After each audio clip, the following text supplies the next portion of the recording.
عليكم ورحمة الله وبركاته.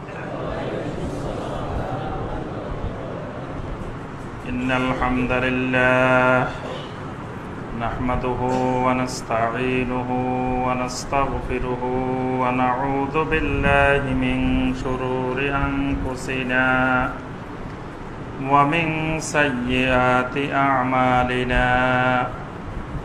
من يهده الله فلا مضل له ومن يضلل فلا هادي له. وأشهد أن لا إله إلا الله وحده لا شريك له. وأشهد أن محمدًا عبده ورسوله. يا أيها الذين آمنوا اتقوا الله حق تقاته ولا تموتن إلا وأنتم مسلمون. يا أيها الناس اتقوا ربكم الذي خلقكم من نفس واحدة وخلق منها زوجها وبث منهما رجالا كثيرا ونساء. واتقوا الله الذي تساءلون به والأرحام إن الله كان عليكم رقيبا. يا أيها الذين آمنوا اتقوا الله وقولوا قولا سديدا يصلح لكم أعمالكم ويغفر لكم ذنوبكم.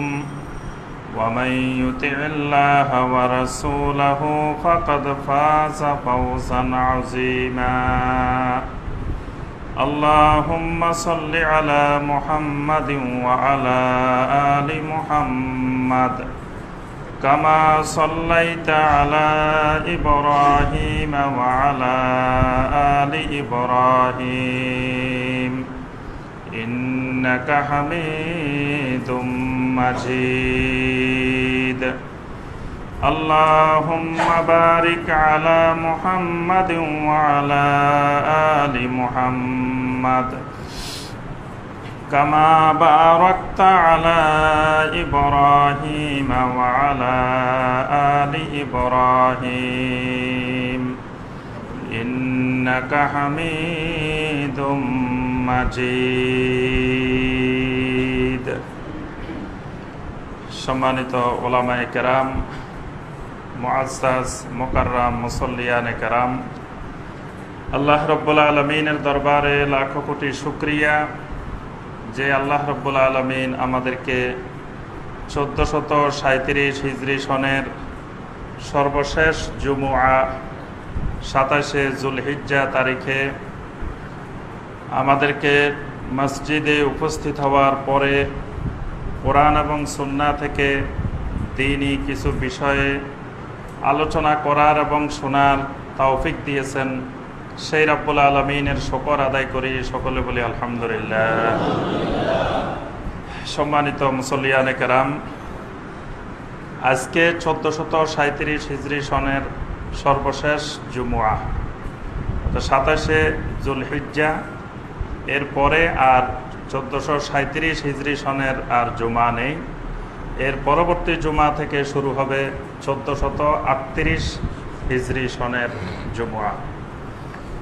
আজকের জুমায় আমরা যে বিষয়ের উপর সংক্ষিপ্ত আলোচনা করব সেই বিষয়টি হলো মিন মাওয়ানে আল হেদায়াহ অথবা মিন মাওয়ানে আল হক, অর্থাৎ হেদায়েতের প্রতিবন্ধক বিষয়সমূহ। প্রথমে আমাদেরকে বোঝা দরকার হেদায়েতটা কি, এরপরে বুঝতে হবে হেদায়েত কি, কোন কোন কারণে হেদায়েত বাধাপ্রাপ্ত হয়, একজন মানুষ কি কি কারণে হেদায়েত পায় না। তো প্রথমে আমরা আসি হেদায়েত।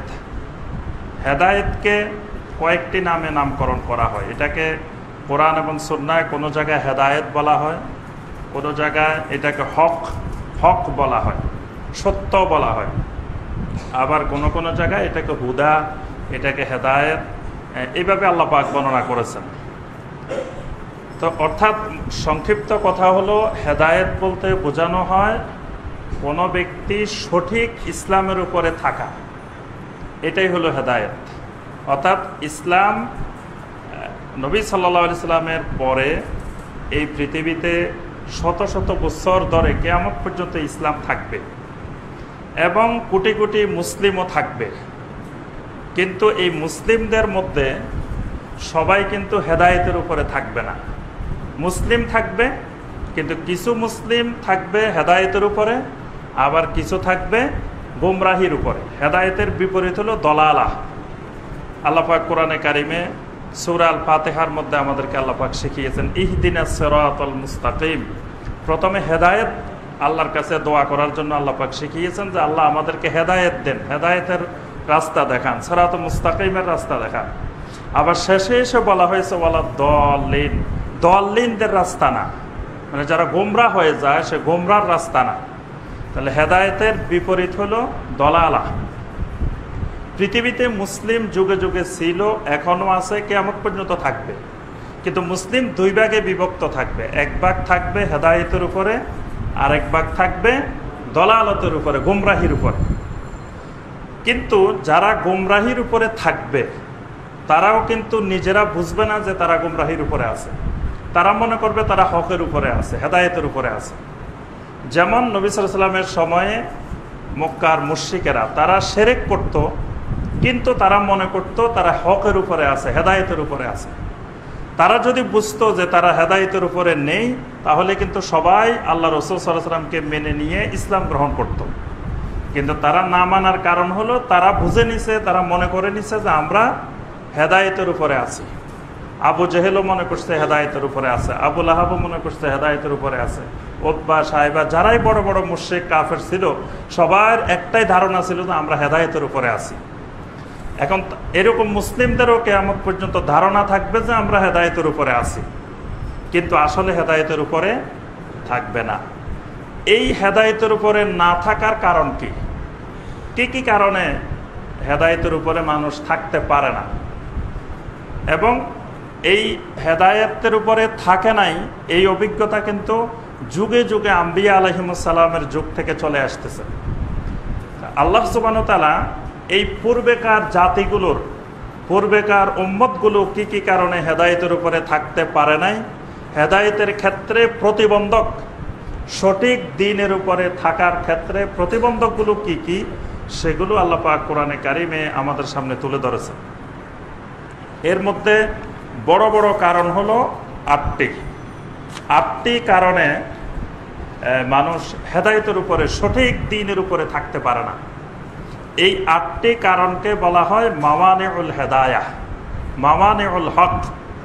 মানে মানে শব্দের বহুবচন হলো মাওয়ানে, আর মাওয়ানে আল হেদায়া মানে হেদায়েতের প্রতিবন্ধক সমূহ। যে কারণগুলোর মাধ্যমে মানুষ হেদায়েত থেকে বিচ্যুত হয়ে যায়, হেদায়েতের দিকে আসতে পারে না। মানে হেদায়েতের দিকে রওনা দিলেও ওই রাস্তার মধ্যে এই কারণগুলো যে কোনো একটা ঘটে বসে থাকে। বাস এই কারণটা যখনই ঘটে তখন ওই মানুষটা আর হেদায়েত পাবে না। এই কারণগুলোর আমরা আটটি কারণ সংক্ষেপে আলোচনা করব। প্রথম যে কারণটি, যে কারণে একজন মুসলিম হেদায়েত পাবে না, সেই কারণটি হলো আল জাহালা, জাহালত। জাহালত মানে মূর্খতা। আবার জাহালত মানে লেখাপড়া না জানা মূর্খতা না, এটা ব্যাপারে আমাদের ভুল ধারণা আছে। অনেকে জাহেল মানে আমরা মনে করি যে লেখাপড়া জানে না সে জাহেল, সে মূর্খ। আসলে লেখাপড়া জানা না জানার সাথে মূর্খতার সম্পর্ক নেই। যদি মূর্খতার সম্পর্ক লেখাপড়া জানা না জানার সাথে হইতো, তাহলে আমরা একটা যুগকে বলে থাকি আইয়ামে জাহেলিয়াত। আইয়ামে জাহেলিয়াত বলি না? কোন যুগটা? এটা নবী সাল্লাল্লাহু আলাইহি ওয়াসাল্লামের আগে না পরে? আগে। নবী সাল্লাল্লাহু আলাইহি ওয়াসাল্লাম যখন পৃথিবীতে আসছেন এটা সবাই জানে, কারণ স্কুলে ইসলামের ইতিহাস বইতেই তো আছে। জাহেলি যুগ বলতে কি বুঝো, জাহেলি যুগের সামাজিক অবস্থা, অর্থনৈতিক অবস্থা, রাজনৈতিক অবস্থা, এগুলো লিখে লিখে লিখে লিখে আপনি ক্লাস 6 থেকে শুরু করে একেবারে মাস্টার্স পর্যন্ত জাহেলি যুগ। আচ্ছা, যেই যুগটাকে আমরা জাহেলি যুগ বলতেছি, এই যুগের মানুষ কি লেখাপড়া জানতো না? এবং এমন জানা জানতো লেখাপড়া, যে লেখাপড়া আজ পর্যন্ত পৃথিবীর কেউ জানে নাই। শুধু লেখাপড়া না, যে লেখাপড়া ওই যুগের লোকেরা জানতো, সেই লেখাপড়া আজ পর্যন্ত পৃথিবীর লোকেরা জানতে পারে নাই। সেই যুগের যে কবিতা, আরবি সাহিত্য, এই জাহিলি যুগের যে আরবি সাহিত্য, সেই আরবি সাহিত্যের মতো সাহিত্য আজ পর্যন্ত পৃথিবীতে কেউ রচনা করতে পারে নাই। এত উন্নত মানের, এত উচ্চ মানের তাদের আরবি সাহিত্য ছিল। তারা মুআল্লাকাত রচনা করেছেন, যে মুআল্লাকাতের মতো আজ পর্যন্ত পৃথিবীতে কোনো আরবি সাহিত্যিক এই সাহিত্য রচনা করতে পারে নাই। তারপরে আপনার সেই জাহিলি যুগে জোয়াহের বিন আবি সুলমা, তাদের পরিবারে একই বাড়িতে 50 জন কবি ছিল। বর্তমান দুনিয়ার কোনো জায়গায় এক বাড়িতে 50 কবি পাবেন, এক দেশেও তো 50 কবি নেই। তাদের এক বাড়িতে 50 জন কবি ছিল, এবং মহিলা পুরুষ সবাই কবি। এবং ওই বাড়িতে কবিতা ছাড়া কথা হইতো না। মা যদি ছেলের সাথে কথা বলতো, কবিতা দিয়ে কথা বলতো। ছেলে মায়ের সাথে কথা বললে কবিতা দিয়ে কথা বলতো। তাহলে লেখাপড়া কেমন জানা জানতো। কিন্তু সেই যুগটাকে আমরা বলি কি যুগ? জাহেলি যুগ। তাহলে বোঝা যায় লেখাপড়ার সাথে জাহেলিয়াতের সম্পর্ক না। এজন্য আপনি লেখাপড়া বিশাল বিশাল ডিগ্রি থাকতে পারে, পিএইচডি থাকতে পারে, আপনি ডক্টর হতে পারেন, বড় ডাক্তার হতে পারেন, বড় ইঞ্জিনিয়ার হতে পারেন, বড় আইনজীবী হতে পারেন, অনেক বড় বড় কিছু হতে পারেন, কিন্তু আপনি জাহেল। পাশাপাশি জাহেলও হতে পারেন, কি পারে না? কারণ লেখাপড়া না জানা লোক তো জাহেল না, লেখাপড়া জানা লোক জাহেল। যেমন নবী সাল্লাল্লাহু আলাইহি ওয়াসাল্লামের যুগে যে লোকটা সবচেয়ে বড় লেখাপড়া জানা লোক, সেই লোকটার নাম আবু জাহেল। সেই লোককে লেখাপড়া জানতো না? সেই লোক লেখাপড়া তো জানতো। আল্লাহু আকবার। সেই লোক আল্লাহর ঘরের বড় ধরনের খাদেম, এবং মোতাওয়াল্লি ছিল আবুল আহাব বাইতুল্লাহ। আবু জাহেল ছিল সভাপতি সাহেব, বাইতুল্লাহর সভাপতি ছিল আবু জাহেল। হাজিদের হজের ব্যবস্থাপনা করতেন, তারপর আল্লাহর ঘরের খেদমত করতেন। এই বিশাল পোস্টে তিনি ছিলেন। তারপরে তাকে আরবের লোকেরা বলতো আবুল হেকাম। তিনি জ্ঞান বিজ্ঞানের পণ্ডিত, বড় পণ্ডিত। হেকাম মানে হেকমত থেকে হেকাম, যে তিনি বড় পণ্ডিত মানুষ। আরবের লোকেরা বুদ্ধি দরকার হলে আবু জাহেলের কাছে আসতো, আবুল হেকামের কাছে আসতো। সেই লোকটাকে নবী সাল্লাল্লাহু আলাইহি ওয়াসাল্লাম বলছেন যে সে আবু জাহাল, মানে খালি জাহেল না, জাহেলের বাপ। জাহেলের বাপ মানে জাহেলের থেকে আরো বড় জাহেল। আরবি ভাষায় বাপ মানে যেটা বলা হবে আবু জাহাল, তো মানে সে শুধু জাহেল না, মানে বড় ধরনের মূর্খ। এখানে ওই জাহেল বাপ আর ছেলে বোঝানো হয় না। আবু জাহাল মানে বড় ধরনের জাহেল, বড় ধরনের মূর্খ। অথচ সেই কিন্তু বড় পণ্ডিত, বড় শিক্ষিত, বড় সমাজের সম্মানিত মানুষ। এই জন্য জাহালত যার মধ্যে থাকবে সে হেদায়েত পাবে না। জাহালত মানে দিন সম্পর্কে, ইসলাম সম্পর্কে, কোরআন সম্পর্কে, সুন্নাহ সম্পর্কে মূর্খতা।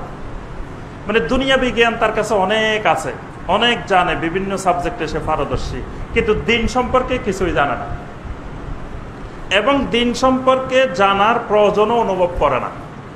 মনে করে যে এইটা জানারে কোনো দরকার নেই, এটা শুধু আমাদের ইমাম সাহেব জানলেই হবে, অথবা আমাদের মুফতি সাহেব জানলেই হবে, আর আমরা কেউ এই ইসলাম সম্পর্কে, দিন সম্পর্কে, কোরআন সম্পর্কে, হাদিস সম্পর্কে জানারে দরকার নেই। এই মূর্খতা, এই জাহালত যার মধ্যে ডুববে, সেই লোক কিয়ামত পর্যন্ত হেদায়েত পাবে না। কারণ সে তো দিন সম্পর্কে কিছুই জানে না। আরেকজন যেটা বলে সেটা শুনে আর আমল করে, আরেকজন একটা শুনে শুনে আমল করে। সে নিজে জানেও না, জানার আবার চেষ্টাও করে না। অনেকে আমরা বলে থাকি যে একজন সাধারণ মূর্খ মানুষ, যে শরিয়া পড়তে জানে না, যে পত্রিকা পড়তে জানে না, তো সে কোরআন হাদিস কেমনে পড়বে? সে দিন জানবে কি করে? যে লোকটা 1 টাকার নোট আর 10 টাকার নোট চিনে না, 50 টাকার নোট চিনে না, এই লোকটাকে আজ পর্যন্ত পৃথিবীর ইতিহাসে আমরা কোনোদিন ঠকাইতে পারছি? 50 টাকার নোট দিয়ে তাকে যদি বলি যে চাচা ধরেন 500 টাকার নোট, এই কথা বলি, ওই চাচাকে জীবনে আমরা ঠকাইতে পারছি? তো চাচা যদি দুনিয়াবি ব্যাপারে 50 টাকার নোট আর 500 টাকার নোট, কিন্তু লেখাপড়া জানে না, তাকে ঠকানো সম্ভব না হয়, এই ব্যাপারে যদি সে পারদর্শী হয়, এই ব্যাপারে সে নিজে না জানলে নাতিকে দিয়ে, অন্যকে দিয়ে, যাকে দিয়ে হোক সে জানার চেষ্টা করে, তাহলে দিনটাও তো সে লেখাপড়া না জানলেও যেভাবে হোক জানার চেষ্টা করবে না? তারপরে লেখাপড়া জানে না, এজন্য কোনো একদিন স্টাম্প একটা নিয়ে দলিল একটা বানায়, যদি বলেন যে চাচা একটা টিপ দেন, চাচা টিপ দিবে? আগে কি লিখছেন ওখানে চাচা নিশ্চিত হয়ে নিবে যে এখানে আমার থেকে জমি 5 কাঠা কিনে 10 কাঠা নিয়ে যাচ্ছে কিনা। এইটা চাচা যতক্ষণ নিশ্চিত হবে না ততক্ষণ কিন্তু টিপ দিবে না। তাহলে দুনিয়াবি জায়গা জমিনের ব্যাপারে, টাকা পয়সার ব্যাপারে, দুনিয়াবি স্বার্থের ব্যাপারে যদি তার জাহালত প্রতিবন্ধকতা না হয়, মানে লেখাপড়া না জানা যদি তার প্রতিবন্ধকতা না হয়, তাহলে দিনের ব্যাপারে লেখাপড়া না জানা কেন তার প্রতিবন্ধকতা হবে? দেখবেন যে বলে যে আরে কিছুই জানি না, আমরা মূর্খ মানুষ, জাহেল মানুষ, এই হুজুরেরা যেমনে কয় তেমনে চলি, এরকম দেখবেন সমাজে অনেক মানুষ আছে। এই কিছু জানি না এই কথা বলাটাই হেদায়েতের প্রতিবন্ধক। মানে এই লোক হেদায়েত পাবে না, এই লোক সবসময় ইসলামের উপরে থাকবে কিন্তু সঠিক কোরআন সুন্নাহর উপরে থাকবে না। এই লোকটা মানে ইসলামের নামে শিরক করবে, ইসলামের নামে বেদাত করবে, ইসলামের নামে কুসংস্কার পালন করবে, কিন্তু সে মনে করবে যে আমি ইসলামের উপরে আছি। মানে হেদায়েত, সঠিক দিন এই লোকটা পাবে না। এই ব্যাপারে আমরা কোরআন সুন্নাহ থেকে কয়েকটা আয়াত এবং হাদিস দেখি। আল্লাহ রসুল সাল্লাল্লাহু আলাইহি সাল্লাম সবসময় আল্লাহর কাছে যখন দোয়া করতেন তখন নবী সাল্লাল্লাহু আলাইহি সাল্লাম বলতেন, আল্লাহুম্মা ইন্নী আসআলুকা ইলমান নাফিআ, হে আল্লাহ আমি আপনার কাছে এমন ইলম চাই যে ইলমটা উপকারী ইলম। তাহলে বোঝা যায় ইলম দুই রকমের আছে, একটা উপকারী ইলম আর একটা ক্ষতিকর ইলম।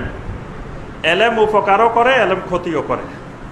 দেখবেন যে আমাদের দেশে বড় ঘুষখোর কারা? রিক্সাওয়ালা, তারপর মূর্খ মানুষ, মাঠে কাজ করে এরা, নাকি বড় শিক্ষিত মানুষ? বড় শিক্ষিত আবার বড় ঘুষখোর। তাহলে এই ইলম, এই জ্ঞান কি উপকারী না ক্ষতিকর? ক্ষতিকর। যেই জ্ঞানী শিখাই আমরা আমাদের টাকা দিয়ে, আমরা এই দেশের জনগণের টাকা দিয়ে এদেরকে উচ্চ শিক্ষিত বানাই। আমাদের টাকা দিয়ে উচ্চ শিক্ষিত হয় না? যেই ছেলেটা মেয়েটা ঢাকা ইউনিভার্সিটিতে পড়ে সে কার টাকা দিয়ে পড়ে? আমাদের টাকা দিয়ে পড়ে, আমাদের ট্যাক্সের টাকা দিয়ে, আমাদের কৃষকের ঘাম জড়ানো পরিশ্রমের টাকা দিয়ে তারা পড়ে। সেখান থেকে আমরা তাকে উচ্চশিক্ষিত বানাচ্ছি। বানানোর পরে যখন আমরা তাকে অফিসে আদালতে চেয়ারে বসাইতেছি তখন সেই লোকটাই আমাদেরকে কষ্ট দিতেছে, আমাদের ফাইল টাকা ছাড়া স্বাক্ষর করতেছে না, সেই লোকটা আমাদের জন্য বড় ক্ষতিকর। তাহলে ওই জ্ঞানটা উপকারী জ্ঞান না, ওই জ্ঞানটা ক্ষতিকর জ্ঞান। এই জন্য নবী সাল্লাল্লাহু আলাইহি ওয়াসাল্লাম আল্লাহর কাছে দোয়া করতেন, আল্লাহুম্মা ইন্নী আসআলুকা ইলমান নাফিআ, হে আল্লাহ তুমি আমাকে এমন ইলম দাও যে ইলমটা উপকারী, আমার কাজে লাগে। যেগুলো কাজে লাগে না, দুনিয়াবি কাজেও লাগে না, আখিরাতের কাজেও লাগে না, সেই জ্ঞান দরকার নেই। এবং নবী সাল্লাল্লাহু আলাইহি ওয়াসাল্লাম 3টা জিনিসকে মৃত্যুর পরে সদাকায়ে জারিয়া হিসেবে কবরে যেতে থাকবে বলে ঘোষণা করতেন। তার মধ্যে একটা হলো আও ইলমিন ইউনতাফাউ বিহি, ইলমিন ইউনতাফাউ বিহি, যে ইলমটা মানুষের উপকারে আসে। এরকম উপকারী ইলম যদি কেউ দুনিয়াতে রেখে যায় তাহলে সেটা মারা যাওয়ার পরেও তার কবরে এটার সওয়াব যেতে থাকবে। সুবহানাল্লাহ। আব্দুল্লাহ ইবনে আব্বাস রাদিয়াল্লাহু তাআলা আনহুমা যখন জমজমের পানি পান করতেন তখন তিনি একটা দোয়া পড়তেন। এখানে 3টা জিনিসের তিনি দোয়া করতেন, আল্লাহুম্মা ইন্নী আসআলুকা ইলমান নাফিআ ওয়া রিজকান ওয়াসিআ ওয়া শিফাআম মিন কুল্লি দা।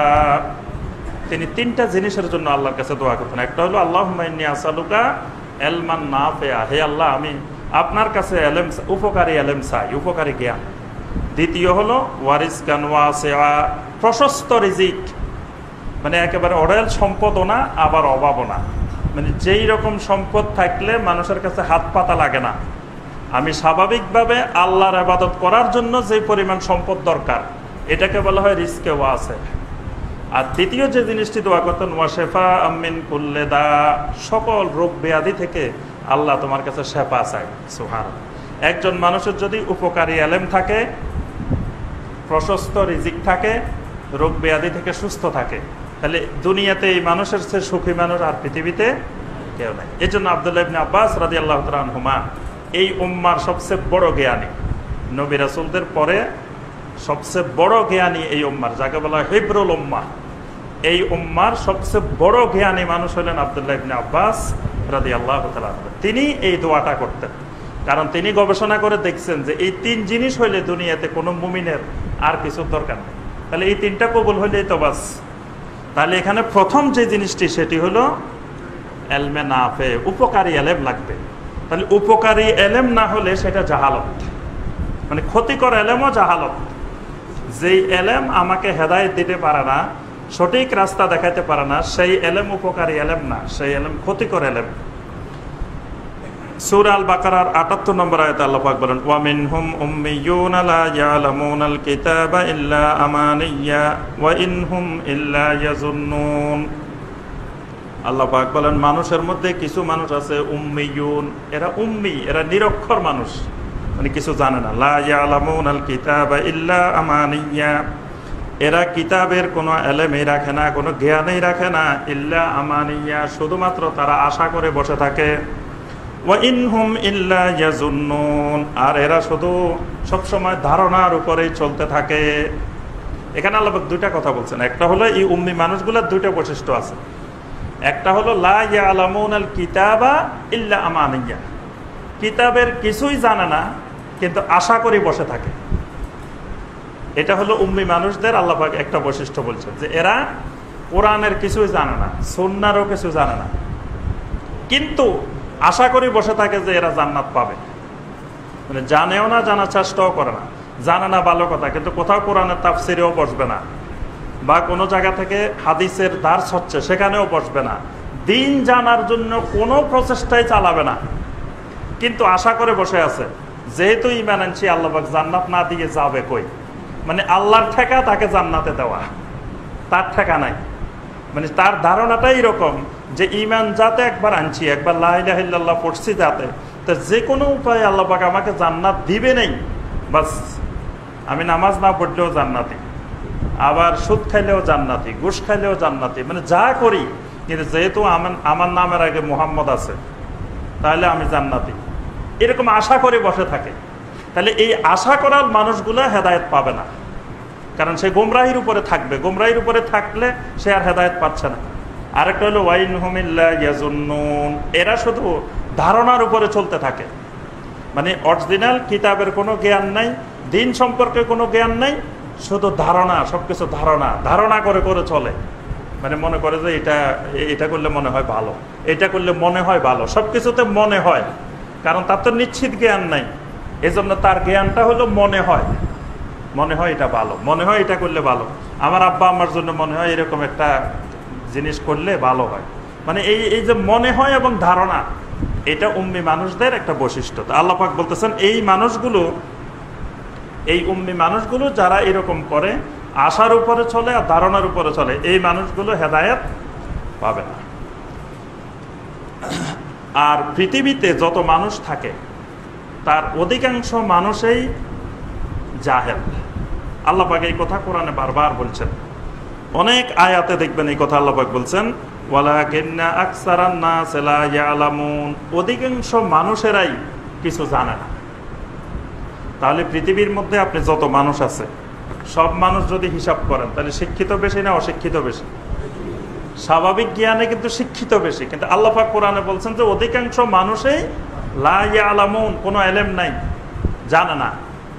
তার অর্থ হলো অধিকাংশ মানুষ দুনিয়াবি জ্ঞানে শিক্ষিত কিন্তু দ্বীনের ব্যাপারে জাহেল। এই জন্য অধিকাংশ মানুষ দলিল না, এটা খেয়াল রাখতে হবে। অধিকাংশ মানুষ কোনোদিন শরীয়তের দলিল না, হকের দলিল না, হেদায়েতের দলিল না। যদি বলি যে অমুক জায়গায় লক্ষ লক্ষ মানুষ আছে, তো সেখানে কি এত মানুষ ভুল করে আসে? তাহলে আপনি বাস শেষ, আর হেদায়েত পাবেন না। যে আপনি বেশি মানুষকে আপনি হেদায়েতের মাপকাঠি মনে করে ফেলছেন। বেশি মানুষ হেদায়েতের মাপকাঠি না। আল্লাহ পাক বেশি মানুষের ব্যাপারে কোরআনে কারিমে বারবার বলছেন যে অধিকাংশ মানুষ জানে না, অধিকাংশ মানুষ বেয়াক্কল, অধিকাংশ মানুষের জ্ঞান নাই, অধিকাংশ মানুষ উপলব্ধি করে না। ওয়ালাকিন্না আকসারান নাস লা ইয়ালামুন লা ইয়াকিলুন লা ইয়াশুরুন, এই কথাগুলো আল্লাহ পাক কোরআনে বারবার বলছেন। এজন্য অধিকাংশ মানুষের দিকে দৌড়ানো এটা হেদায়েতের প্রতিবন্ধক। যে আপনি পৃথিবীতে কোরআন সুন্নাহর উপরে একজন থাকবেন, ওই একজনই সবচেয়ে বড় জামাত।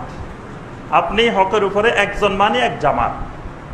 এজন্য লক্ষ লক্ষ মানুষ যেদিকে দৌড়াচ্ছে সেটাকে আমি হেদায়েত মনে করা বা দিন মনে করা, সেটাও হেদায়েতের একটা প্রতিবন্ধক, সেটাও একটা গোমরাহির কারণ। তারপরে আমরা দেখি সূরা ইয়াসিনের 26 এবং 27 নম্বর আয়াত। আল্লাহ সুবহানাহু ওয়া তাআলা একজন বড় মুমিন, যার নাম আল্লাহ পাক উল্লেখ করেন নাই, ওই মুমিনের ঘটনা আল্লাহ পাক বর্ণনা করেছেন যে তিনি যখন দাওয়াত দেওয়া হচ্ছিল, ওয়া জাআ মিন আকসাল মাদিনাতি রাজুলুন ইয়াসআ, শহরের এক প্রান্ত থেকে একটা লোক দৌড়ায় আসলেন, এসে তিনি দাওয়াত দিলেন, ক্বালা ইয়া কওমি ইত্তাবিউল মুরসালিন ইত্তাবিউ মান লা ইয়াসআলুকুম আজরা ওয়া হুম মুহতাদুন। এইভাবে দাওয়াত দিলেন। দাওয়াত দেওয়ার পরে এক পর্যায়ে এই দায়ীকে ওই কওমের লোকেরা মেরে ফেলল। মেরে ফেলার পরে শহীদ, তিনি যখন শহীদ হয়ে গেলেন, আল্লাহ পাক তখন তাকে বললেন, কিলা দুখুলিল জান্নাহ, তুমি জান্নাতে ঢুকে যাও। সুবহান। কিলা, তাকে বলা হলো উদখুলিল জান্নাহ, তুমি জান্নাতে ঢুকে যাও। তাকে যখন জান্নাতে ঢুকে যাওয়ার জন্য আল্লাহ বলছেন, তখন এই মানুষটা তখন আফসোস করে খুশিতে আত্মহারা হয়ে বলতেছে, ক্বালা ইয়া লাইতা কওমি ইয়ালামুন, হায়রে আমার কওমের লোকেরা যদি এই বিষয়টা জানতো, আমার কওমের লোকের যদি এলেম থাকতো, জ্ঞান থাকতো, বা আমি যদি যাই জানাই আসতে পারতাম। কারণ ওই যে লোকগুলো আমাকে মেরে ফেলছে, সেই লোকগুলো তো জানে না, এলেম নাই। এলেম থাকলে আর আমাকে মারতো না। আর আমাকে মেরে ফেলার কারণে আমি জান্নাতে চলে আসছি, আমি হক হেদায়েত পেয়ে গেছি, কিন্তু ওই মানুষগুলো তো হেদায়েত পেল না। তখন তিনি বলছিলেন, ক্বালা ইয়া লাইতা কওমি ইয়ালামুন, তাহলে হেদায়েতের জন্য এলেম শর্ত, জানা শর্ত। এটা আল্লাহ পাক এখানে উল্লেখ করেছেন। নবী সাল্লাল্লাহু আলাইহি ওয়াসাল্লাম তায়েফের যখন নির্যাতিত হলেন, তখন তায়েফ থেকে আসার সময় জিবরিল আলাইহিস সালাম এসেছিলেন।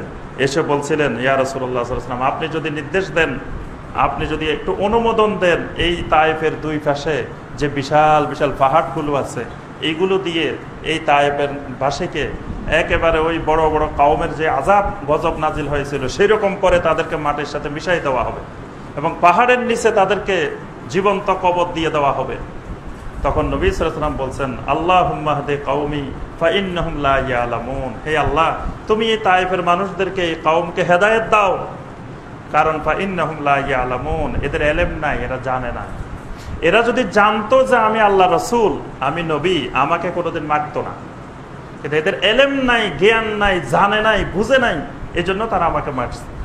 আর জিবরিল আলাইহিস সালামকে বললেন, জিবরিল, এই কওম, বর্তমান এই প্রজন্ম হয়তো আমার কথা শুনে নাই, দিন গ্রহণ করে নাই, কিন্তু এই তায়েফ থেকে এক সময় এমন এমন দ্বীনের মুজাহিদ বের হবে যারা সারা পৃথিবীতে দ্বীনের আলো ছড়াবে। সুবহানাল্লাহ। এই প্রজন্ম হয়তো আমার দাওয়াত কবুল করে নাই, তো এদেরকে যদি ধ্বংস করে দিই, তাহলে তো ওই যে পরের যে প্রজন্মটা সব ধ্বংস করে দেওয়া হলো। সুতরাং এদেরকে ধ্বংস করা যাবে না। ঠিক আলহামদুলিল্লাহ, পরবর্তীতে তায়েফ থেকে কত বড় বড় সাহাবী, বড় বড় তাবেঈ, বড় বড় আলেম বের হয়েছে। তাহলে এখানে আমরা যে জিনিসটি জানলাম সেটি হলো ফাইন্নাহুম লা ইয়ালামুন, এই এলেম না থাকার কারণে তায়েফের ওই মানুষগুলো হেদায়েত পায়নি। যে হেদায়েতের প্রতিবন্ধক দ্বিতীয় যে বিষয়টি, সেটি হলো আত-তাকলিদ আল আমা, অর্থাৎ অন্ধভাবে কাউকে তাকলিদ করা। এটিও হেদায়েতের একটি বড় ধরনের প্রতিবন্ধক। অন্ধভাবে কাউকে অনুসরণ করা, কাউকে অনুসরণ করা এটা হেদায়েতের প্রতিবন্ধক না। অনুসরণ তো কাউকে না কাউকে করতেই হবে। আপনি আমি সবাই তো দ্বীনের পণ্ডিত হওয়া, বড় ফকিহ হওয়া, দ্বীন সম্পর্কে পারদর্শী হওয়া এটা সম্ভব না। তাহলে বড় ওলামায়ে কেরাম যারা থাকবেন, ফকিহ যারা থাকবেন, মুস্তাহিদ যারা থাকবেন, তাদেরকে তো অনুসরণ করতে হবে, কিন্তু অনুসরণটা আমা হওয়া যাবে না, মানে একেবারে অন্ধ অনুসরণ। এই অন্ধ অনুসরণ যদি কাউকে করা হয়, অন্ধ অনুসরণ শুধু আল্লাহর জমিনে একজনকে করতে হবে, তিনি হলেন মুহাম্মদ রাসূলুল্লাহ সাল্লাল্লাহু আলাইহি ওয়াসাল্লাম। কারণ কি? কারণ তিনি ওয়ামা ইয়ানতিকু আনিল হাওয়া ইন হুয়া ইল্লা ওয়াহয়ুন ইউহা, কারণ তিনি হাওয়া দ্বারা পরিচালিত হন না, তিনি ওহী দ্বারা পরিচালিত হন।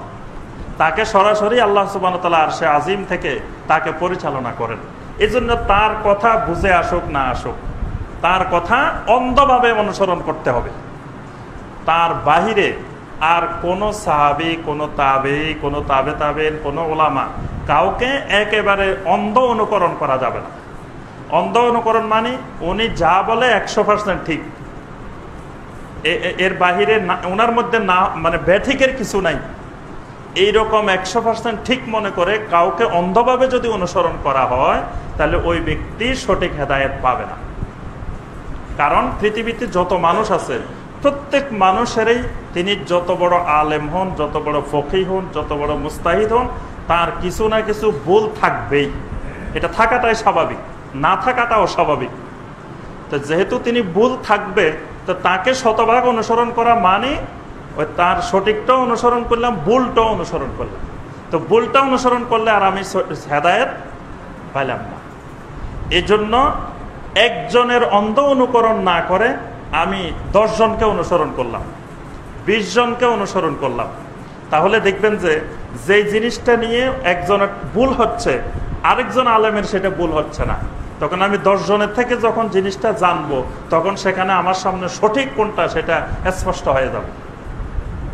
এজন্য শুধু একজন শায়েখের বা একজন পীর সাহেবের বা একজন আলেমের বা একজন ব্যক্তির অন্ধ অনুকরণ, যে আমি শুধু উনাকেই মানি আর কাউকে মানি না, উনিই খালি আমার হুজুর, উনি আমার শায়েখ, উনি আমার পীর সাহেব, এর বাহিরে বাংলাদেশের বা বিশ্বের আর কোনো হুজুরকে মানি না, বাস এইরকম যদি অন্ধ একজনকে অনুকরণ করা হয়, এটা হেদায়েতের প্রতিবন্ধক, এটা হেদায়েত পাওয়া যাবে না। এই জন্য একজনের থেকে শুধু এলেম নেওয়া যাবে না, এলেম নিতে হবে বড় ওলামায়ে কেরাম যতজনকে আমরা যেই যুগে যতজনকে পাই। আজকের যুগে যদি পৃথিবীতে আমরা 500 জনকে পাই বা 100 জনকে পাই, 100 জনের থেকে এলেম নিব, একজনকে একেবারে নির্দিষ্ট করে নিব না যে খালি উনার থেকে এলেম নিব আর কারো থেকে এলেম নিব না, এরকম করা যাবে না। যদি একজনকে শুধু অন্ধভাবে মেনে নেওয়া হয়, তাহলে তিনি হেদায়েত পাবেন না। ইমাম মালিক রহমতুল্লাহ আলাইহি তিনি মসজিদে নববীতে সবসময় তিনি মুমিনদেরকে ডেকে, মুসল্লিদেরকে ডেকে নবী সাল্লাল্লাহু আলাইহি ওয়াসাল্লামের কবরের সামনে দাঁড়িয়ে সবসময় একটা কথা বলতেন, কুল্লু ইউখাযু ওয়া ইউরাদ্দু ইল্লা সাহিবু হাযাল কবর সাল্লাল্লাহু আলাইহি ওয়াসাল্লাম। তিনি নবী সাল্লাল্লাহু আলাইহি ওয়াসাল্লামের কবরের দিকে আঙ্গুল দিয়ে ইশারা করে বলতেন যে কুল্লু ইউখাযু ওয়া ইউরাদ্দু, পৃথিবীর যত ইমাম আছে, আলেম আছে, ফকিহ আছে, মুস্তাহিদ আছে, সকলের কথা গ্রহণও করা যায়, প্রত্যাখ্যানও করা যায়। দুনিয়ার এমন কোনো ব্যক্তি নাই যার সব কথা মেনে নেওয়া ফরজ বা সব কথা মেনে নেওয়া সুন্নত। এইরকম নবী সাল্লাল্লাহু আলাইহি ওয়াসাল্লাম ছাড়া আর কোনো ব্যক্তি আল্লাহর জমিনে নাই যে তার সব কথা আমাকে মেনে নিতে হবে। তো এই জন্য ইমাম মালিক বলতেন যে কুল্লু ইউখাযু ওয়া ইউরাদ্দু, পৃথিবীর যতজন আছে। এই জন্য আমরা দেখি আবু বকরের সব কথা কিন্তু সাহাবীরা মেনে নেন নাই, ওমরের সব কথা কিন্তু সাহাবীরা মেনে নেন নাই। ওমরের ব্যাপারে তো বুখারীর হাদিসে আসছে, মহিলাই প্রতিবাদ করছে যে মোহরের বিষয় মানি না। তাহলে ওমরের সব কথা মানাও ফরজ না, ওসমানের সব কথা মানাও ফরজ না, আলীর সব কথা মানাও ফরজ না। আল্লাহর জমিনে প্রত্যেক ব্যক্তির কথা গ্রহণও করা যায়, প্রত্যাখ্যানও করা যায়, কিন্তু ইল্লা সাহিবু হাযাল কবর সাল্লাল্লাহু আলাইহি ওয়াসাল্লাম। নবী সাল্লাল্লাহু আলাইহি ওয়াসাল্লামের কবরের দিকে তাকিয়ে বলতেন, শুধুমাত্র এই কবরে যিনি আছেন, এই কবরবাসী যিনি, উনার সব কথা মেনে নিতে হবে, কোনো কথা প্রত্যাখ্যান করা যাবে না। উনি ছাড়া আর যতজন আছে পৃথিবীতে সবার কথা গ্রহণও করা যাবে, প্রত্যাখ্যানও করা যাবে। যেটা কোরআন সুন্নাহর সাথে মিলবে সেটা আমি গ্রহণ করব, যেটা মিলবে না সেটা প্রত্যাখ্যান করব। এই জন্য ইমাম আবু হানিফা রাহমাতুল্লাহ আলাইহি সবসময় বলতেন যে তোমাদের জন্য ততক্ষণ বৈধ নয় যতক্ষণ তোমরা আমার কোনো কথা দলিল না জানবা, ততক্ষণ এটা অনুসরণ করা জায়েজ নাই। ইমাম আবু হানিফা রাহমাতুল্লাহ আলাইহি কড়াভাবে নিষেধ করতেন যে আমি কোন দলিলের ভিত্তিতে তোমাদেরকে এই ফতোয়া দিয়েছি, আগে দলিল জানতে হবে। মানে আমি আবু হানিফাকে অনুসরণ করবা না, অনুসরণ করবা কিসে, কাকে? দলিলকে। মানে কোরআন এবং সুন্নাহর অনুসরণ করবা। আবু হানিফার অনুসরণ ওয়াজিব না, ওয়াজিব হলো কিসের অনুসরণ? কোরআন এবং সুন্নাহর অনুসরণ। তো এজন্য কেউ যদি অন্ধভাবে ব্যক্তিকে তাকলিদ করে সে গোমরা হয়ে যায়। ব্যক্তির তাকলিদ ইসলামে জায়েজ নাই, কিন্তু দলিলের তাকলিদ জায়েজ আছে। এই কথাটা, সূত্রটা বুঝতে হবে যে আমি তাকলিদ করব কিসের? দলিলের, কোরআন এবং সুন্নাহর দলিলের। কিন্তু কোনো মানুষকে তাকলিদ করব না, ব্যক্তিকে তাকলিদ করব না, যে ব্যক্তির মধ্যে ভুলও হতে পারে, শুদ্ধও হতে পারে। সূরা আল মায়েদার 104 নম্বর আয়াত আল্লাহ পাক ইরশাদ করেন, ওয়া ইযা কিলা লাহুম তাআলাউ ইলা মা আনজালাল্লাহু ওয়া ইলার রাসূল ক্বালু হাসবুনা মা ওয়াজাদনা আলাইহি আবানা। পূর্বপুরুষদের অন্ধ অনুকরণ, বাপ দাদাদের অন্ধ অনুকরণ, আকাবেরদের অন্ধ অনুকরণ, এটাকে আল্লাহ পাক কোরআনে কারিমের অনেকগুলো আয়াতে নিন্দা করেছেন। খারাপ ভঙ্গিতে আল্লাহ পাক বলছেন যে যখন তাদেরকে বলা হয় যে তোমরা আল্লাহর দিকে আসো, রাসূলের দিকে আসো, তাআলাউ ইলা মা আনজালাল্লাহু ওয়া ইলা রাসূল, তোমরা আল্লাহর দিকে আসো, রাসূলের দিকে আসো। আল্লাহর দিকে রাসূলের দিকে মানে কোরআনের দিকে আসো, সুন্নাহর দিকে আসো। তখন তারা কি বলে? ক্বালু হাসবুনা মা ওয়াজাদনা আলাইহি আবাআনা, আমাদের বাপ দাদাদেরকে যার উপরে যা কিছুর উপরে পেয়েছি সেটাই আমাদের জন্য যথেষ্ট। না, আমাদের বাপ দাদারা যা করে আসতেছে ইসলামের নামে, দ্বীনের নামে, এটাই যথেষ্ট। তা আল্লাহ পাক বলতেছেন আওয়ালাউ কানা আবাউহুম লা ইয়ালামুনা শাইয়্যান ওয়া লা ইয়াহতাদুন, যদিও তাদের বাপ দাদারা কোনো এলেম ছিল না, হেদায়েতও ছিল না। তাদের বাপ দাদাদের মধ্যে এলেমও ছিল না, হেদায়েতও ছিল না। আচ্ছা, আজ থেকে 300, 400, 500 বছর আগে চিন্তা করেন, আমাদের বাপ দাদা পূর্বপুরুষ যারা, দেখবেন যে এক জায়গায় গেলে দেখবেন যে আর মুসলমান নাই, এরা হিন্দু ছিল। হিন্দু ছিল না? হিন্দু ছিল, বৌদ্ধ ছিল, বিভিন্ন জাতি ছিল আমাদের পূর্বপুরুষ যারা ছিল। তা এখন আমরা যদি বাপ দাদাদের কথাই মেনে চলি, তো তাহলে তার ইসলামে আসা যাবে না। আচ্ছা, এরপরে যারা বাপ দাদা ছিলেন মুসলমান হিসাবে, তাদের আমলে দ্বীন জানা, ইসলাম জানা অনেক কঠিন বিষয় ছিল। তখন এক অঞ্চলের মধ্যে, এক এলাকার মধ্যে একজন আলেম ছিল না। তখন মানুষ অনেক কষ্ট করে দ্বীন শিখতে হতো। সেই বাংলাদেশে দ্বীন মাদ্রাসা ছিল না এক সময়। সেই দ্বীন শিখতে হলে ভারতে গিয়ে, বিভিন্ন অঞ্চলে গিয়ে তারা দ্বীন শিখতেন। তাহলে মানুষ বর্তমানে যত সহজে আল্লাহর দ্বীন জানতে পারতেছে, শিখতে পারতেছে, হাজার হাজার আলেম ওলামা পাচ্ছেন, এক সময় কিন্তু এই আলেম ওলামা পাওয়া, দ্বীন পাওয়া, ইসলাম জানা এত সহজ বিষয় ছিল না। তাহলে আমাদের বাপ দাদারা অনেক বিষয়ে তারা মূর্খ ছিলেন এবং অনেক বিষয়ে তারা হেদায়েত প্রাপ্ত ছিলেন না। এই কথা আল্লাহ বলছেন, যদিও তাদের বাপ দাদারা অনেক বিষয়ে এলেম ছিল না তাদের, এবং তারা হেদায়েত প্রাপ্তও ছিলেন না, তারপরেও তারা বলে যে হাসবুনা মা ওয়াজাদনা আলাইহি আবানা, আমাদের বাপ দাদাদেরকে যে বিষয়ের উপরে পাইছি, যেভাবে পাইছি, এটাই যথেষ্ট। আজও দেখা যায় পৃথিবীর অনেক মুসলিম এই কথা বলে যে আমাদের বাপ দাদারা যা করে আসছেন এটাই ঠিক।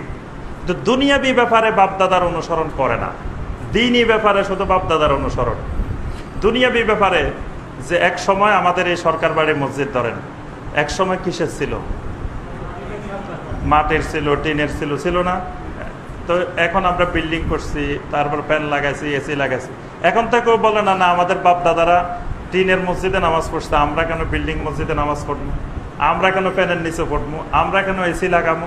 এগুলোর দরকার কি? বাপ দাদারা যেমনি পড়ছে সেভাবেই পড়বো, এই কথা দেখা যায় কেউ বলে না। বরং বলে যে এসি 5টা আছে, আরো 2টা কেমনে লাগানো যায়। অনেকে বলে যে এগুলো ঠান্ডা হয় না, আরো ঠান্ডা দরকার। তাহলে দুনিয়াবি ব্যাপারে বাপদাদার অনুসরণ নাই। আমরা বুঝতেছি যে বাপদাদাদের আমলে এগুলো ছিল না বলে বাপদাদারা ব্যবহার করেন নাই। বাপদাদারা আমলে এগুলো থাকলে বাপদাদারা এগুলো আমল করতেন। এবং আজ থেকে আরো ধরেন 100 বছর 200 বছর পরে আমাদের এগুলা হয়ে যাবে সবচেয়ে পুরাতন জিনিস। এই যে এসি ব্যবহার করি, ফ্যান ব্যবহার করি, তখন মনে করবে, তখন তারা উদাহরণ দিবে যে আমাদের বাপদাদারা এরকম ফ্যান দিয়ে পড়তো, এসি দিয়ে পড়তো, তাদের আরো অত্যাধুনিক চলে আসবে। তো তাহলে যদি বাপদাদার অনুসরণ দুনিয়াবি ব্যাপারে আমরা বুঝতে পারি, সহজেই বুঝি যে আমাদের বাপদাদারা এগুলো পান নাই, অথচ দ্বীনি ব্যাপারে যখন বলা হয় তখন বাপদাদাদেরকে আর মূর্খ মানতে বা বাপদাদাদের আমলে তারা জানতে পারেন নাই, এইটা স্বীকার করতে, এটা মানতে রাজি। বাপদাদারা শিরক করছে, বাস আমরাও শিরক করবো। বাপদাদারা বেদাত করছে, আমরাও বেদাত করবো। কিন্তু বাপদাদাদের যে সুযোগ পায় না এটা শিরক, এটা বেদাত জানার, এই সুযোগটা তারা পান নাই, বা তারা সেই সহজে ইসলাম জানতে পারেন নাই, বা আলেম ওলামা পান নাই, এই কথাটা মানতে আমরা মুসলিমেরা রাজি হই না। আর এটাই হেদায়েতের একটা বড় প্রতিবন্ধক। কেউ যদি বাপদাদাদেরকে ধরে রাখে যে বাপদাদার রসুম রেওয়াজ, রীতি নীতি এগুলো ছাড়া যাবে না, বাস এই লোককে কিয়ামত পর্যন্ত আর হেদায়েত পাবে না। এই কথাটা আল্লাহ পাক সূরা লোকমানের 21 নম্বর আয়াতে বলছেন, সূরা আল মায়েদার 104 নম্বর আয়াত, সূরা লোকমানের 21 নম্বর আয়াত, সূরা আল বাকারার 170 নম্বর আয়াত। এই তিনটি আয়াতে আল্লাহ পাক এই একই কথা বলছেন। বুখারী এবং মুসলিমের একটি গুরুত্বপূর্ণ হাদিস আছে। রোম সম্রাট হিরাক্লিয়াস তিনি আবু সুফিয়ানের কাছে জিজ্ঞাসা করেছিলেন যে মুহাম্মদ সাল্লাল্লাহু আলাইহি ওয়াসাল্লাম তোমাদেরকে কি কি জিনিসের তালিম দেন, কি কি জিনিস তোমাদেরকে শিখান? তো আবু সুফিয়ান তখন কয়েকটা কথা বলছিলেন যে আল্লাহ রাসূল আমাদেরকে কি কি জিনিস শিখান। তোর মধ্যে কয়েকটি গুরুত্বপূর্ণ জিনিস হলো, আল্লাহ রাসূল আমাদেরকে বলেন উবুদুল্লাহ ওয়াহদা লা তুশরিকু বিহি শাইআ। নবী সাল্লাল্লাহু আলাইহি ওয়াসাল্লাম আমাদেরকে বলেন যে তোমরা তাওহীদের ভিত্তিতে শুধুমাত্র আল্লাহর ইবাদত করো, আল্লাহর সাথে কোনো কিছুকে শিরক করিও না। ওয়াতরুকু মা ইয়াকুলু আবাউকুম। এই তাওহীদ শিরকের দাওয়াতের পরেই নবী সাল্লাল্লাহু আলাইহি ওয়াসাল্লাম সাহাবীদেরকে, মক্কাবাসীকে যে দাওয়াতটা দিতেন, ওয়াতরুকু মা ইয়াকুলু আবাউকুম, তোমাদের বাপদাদারা যা বলতো তা ছাড়ো। এই বাপদাদা ছাড়া এটা ঈমানের একটা গুরুত্বপূর্ণ অংশ। এই নবী সাল্লাল্লাহু আলাইহি ওয়াসাল্লাম তাওহীদের দাওয়াত দিতেন যে তোমরা আল্লাহর ইবাদত করো, শিরক মুক্ত থাকো। এই কেউ যদি তাওহীদের ভিত্তিতে ইবাদত করতে যায়, শিরক ছাড়তে যায়, তো সাথে সাথে বাপদাদা ছাড়তে হবে। বাপদাদা না ছাড়লে এই লোক তাওহীদের ইবাদতও পারবে না, শিরক মুক্ত থাকতে পারবে না। কারণ ওই মক্কাবাসীর সব বাপদাদারা তো ছিল শিরকের উপরে। এখন বাপদাদাদের কথাও মানবে, আল্লাহর কথাও মানবে, এই দুইটা একসাথে সম্ভব না। এজন্য নবী সাল্লাল্লাহু আলাইহি ওয়াসাল্লাম দাওয়াত দিতে গিয়ে এই কথাটা জোর দিয়ে বলতেন, ওয়াতরুকু মা ইয়াকুলু আবাউকুম, তোমাদের বাপদাদারা, পূর্বপুরুষেরা কি বলতো সেটা ছেড়ে দাও, সেটা বর্জন করো, সেটা পরিহার করো। বাপদাদার কথা দিয়ে দিন চলবে না, দিন চলবে কোরআন এবং সুন্নাহ দিয়ে, দলিল দিয়ে।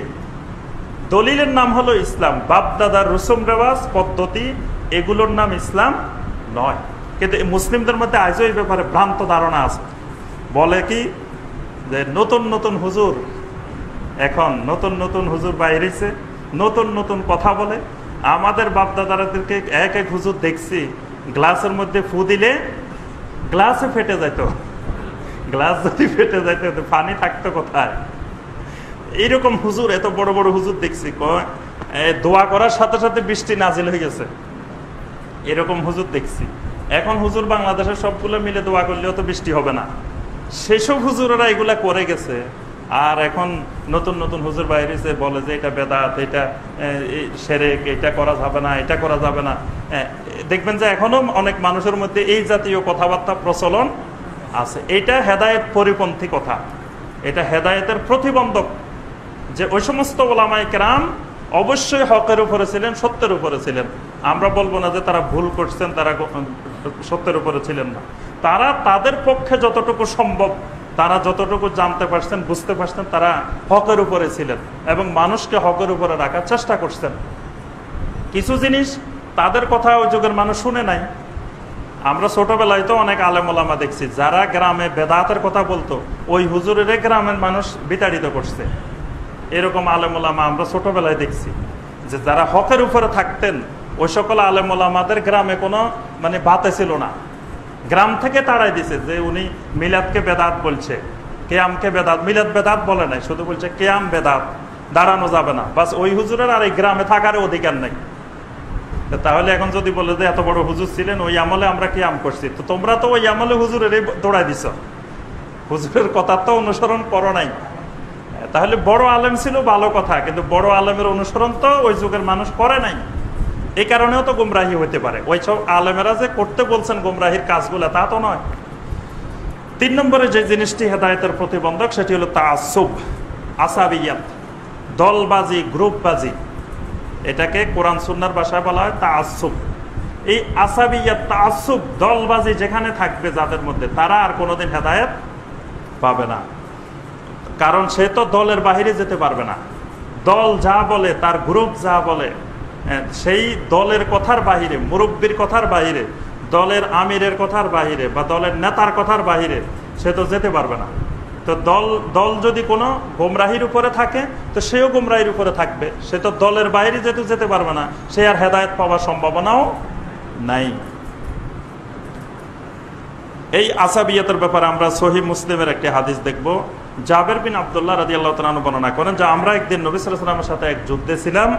হঠাৎ করে একজন মুহাজির সাহাবী একজন আনসার সাহাবীকে মার দিলেন।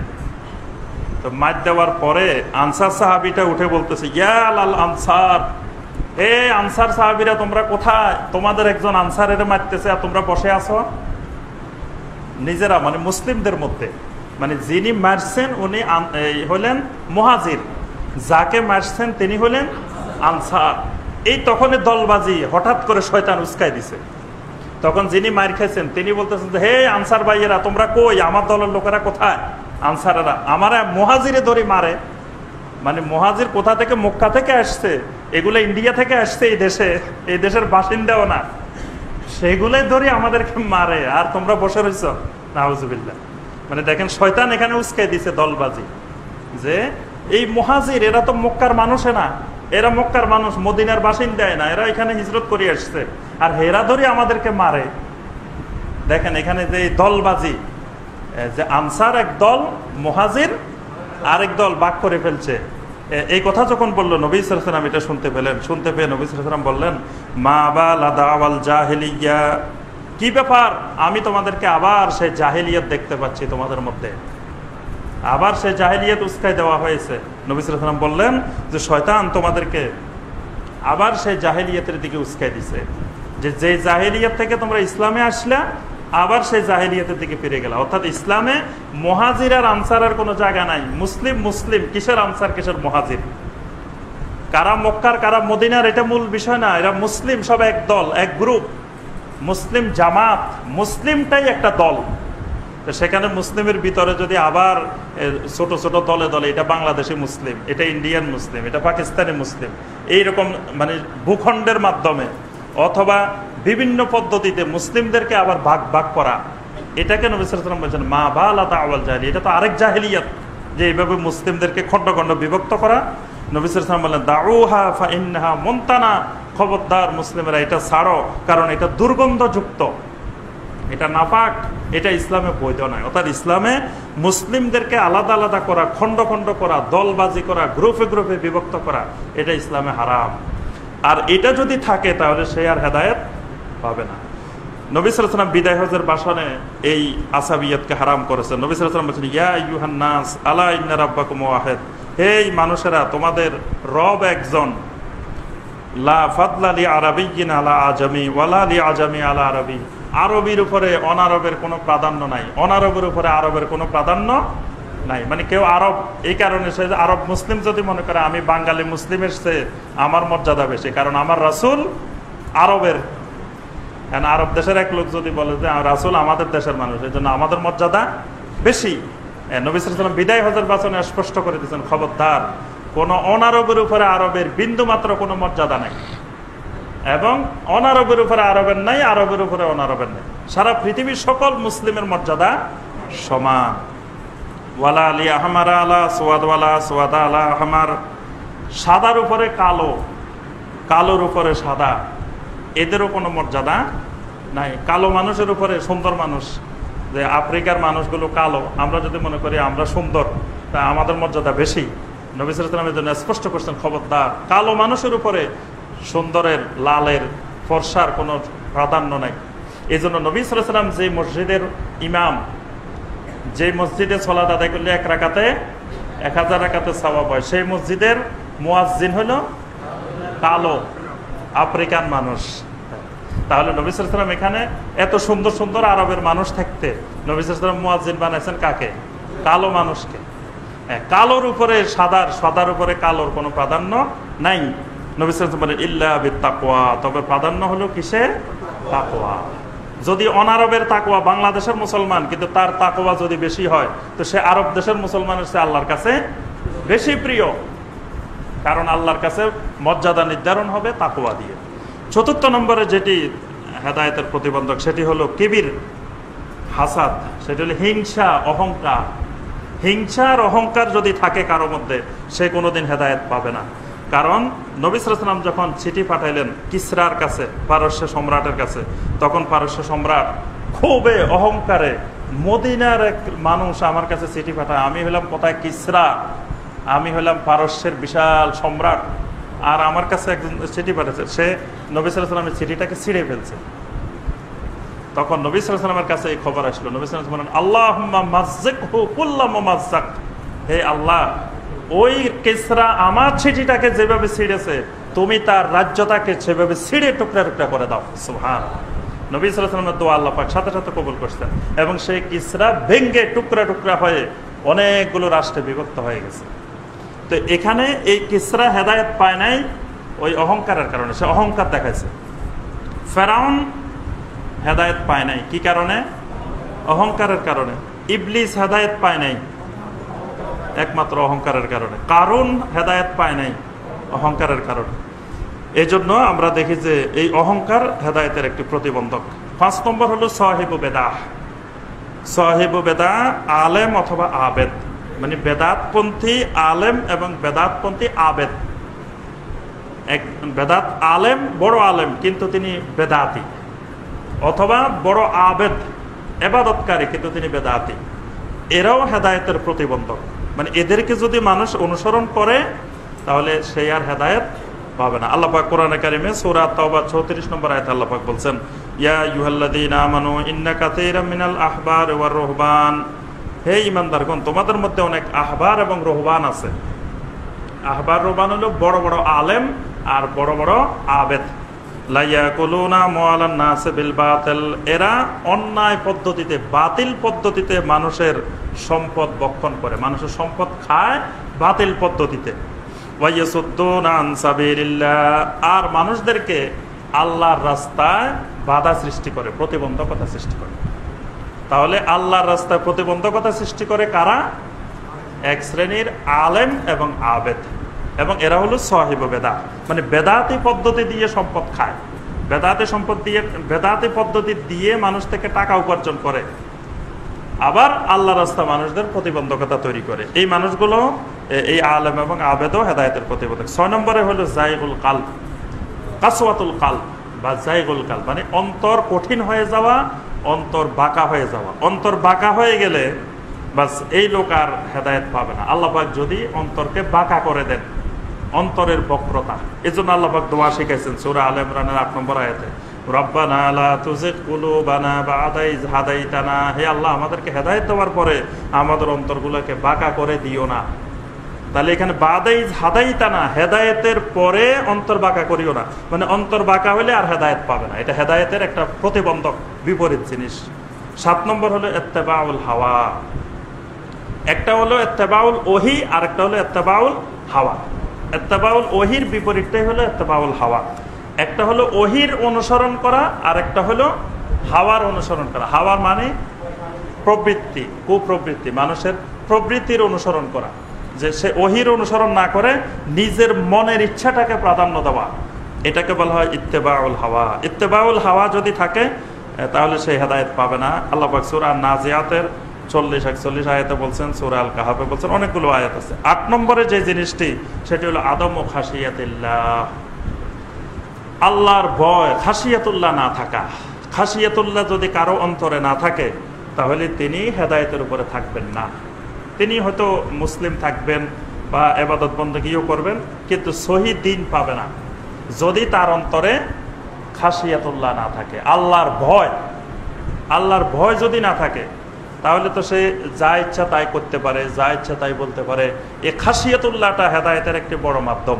এটি যদি না থাকে হেদায়েত পাবে না। এই জন্য আল্লাহ পাক সূরা ফাতিরের 28 নম্বর আয়াতে বলছেন, ইন্নামা ইয়াখশাল্লাহ মিন ইবাদিহিল উলামা, যে আল্লাহকে শুধুমাত্র ভয় করে ওলামারা, অর্থাৎ যারা আল্লাহকে ভয় করে তাদেরকে আল্লাহ বলছেন যে এরা আলেম। মানে এখানে আলেমের সংজ্ঞাটা বিপরীত। মানে আলেমের সংজ্ঞা মানে যারা লেখাপড়া জানে, আল্লাহ পাক তাদেরকে আলেম বলেন নাই। আলেম বলছেন কাদেরকে? যাদের অন্তরে খাশিয়াতুল্লাহ আছে, কিন্তু সে লেখাপড়া হয়তো কিছুই জানে না, কিন্তু সে আল্লাহকে ভয় করে। তা আল্লাহকে ভয় করতে হলে কোনো ব্যক্তি আল্লাহকে যদি না জানে, না চিনে, তো সে আল্লাহকে ভয় করে কেমনে? তাহলে একজন বস্তা বস্তায় এলেম শিখছে, কিতাবের এলেম, কিন্তু আল্লাহকে সে চিনতে পারে নাই, আল্লাহকে জানতে পারে নাই। আরেকজন বস্তা বস্তা এলেম শিখে নাই, কিন্তু সে আল্লাহকে জানছে, আল্লাহকে চিনে গেছে। তা আল্লাহকে জানার কারণে, আল্লাহকে চিনার কারণে তার অন্তরে খাশিয়াতুল্লাহ, আল্লাহর ভয় এসে গেছে। ওই ব্যক্তিটাকে আল্লাহ পাক বলছেন যে এরাই অরিজিনালি আলেম, যাদের অন্তরে খাশিয়াতুল্লাহ আছে। এজন্য খাশিয়াতুল্লাহ না থাকলে বড় এলেমের অধিকারী হওয়া যাবে, কিন্তু হেদায়েত পাওয়া যাবে না। তাহলে আমরা সংক্ষেপে 8টি বিষয় জানলাম। পরিশেষে যে কথাটি বলে আমরা শেষ করব, যে আমাদের সামনে যে মাসটি আসতেছে, এই মাস হলো মুহাররম। মুহাররম মাসের একটি গুরুত্বপূর্ণ আমল আছে। এটি আশুর হুরুমের একটি মাস। এই মাসের গুরুত্বপূর্ণ আমল হলো বেশি বেশি সিয়াম পালন করা, বেশি বেশি রোজা রাখা। সহিহ মুসলিমের হাদিসে এসেছে, নবী সাল্লাল্লাহু আলাইহি ওয়াসাল্লাম বলছেন, আফদালুস সিয়ামে বাদা রমাদান শাহরুল্লাহিল মুহাররম। রমাদানের পরে সবচেয়ে উত্তম রোজা, আফদাল সিয়াম হলো শাহরুল্লাহিল মুহাররম, মুহাররম মাসের সিয়াম। সুবহানাল্লাহ। তাহলে রমজানের পরে সবচেয়ে ফজিলতময় সিয়াম হলো মুহাররম মাসের সিয়াম। তাহলে মুহাররম মাসে একদিকে আশুরাত তো দুইটা আছেই, সেটা ভিন্ন ফজিলত। এই আশুরাত দুইটার বাহিরেও মানে এই পুরা মাসটা, মুহাররম মাসটা বেশি বেশি রোজা রাখা, এটা মুহাররম মাসের একটি গুরুত্বপূর্ণ আমল।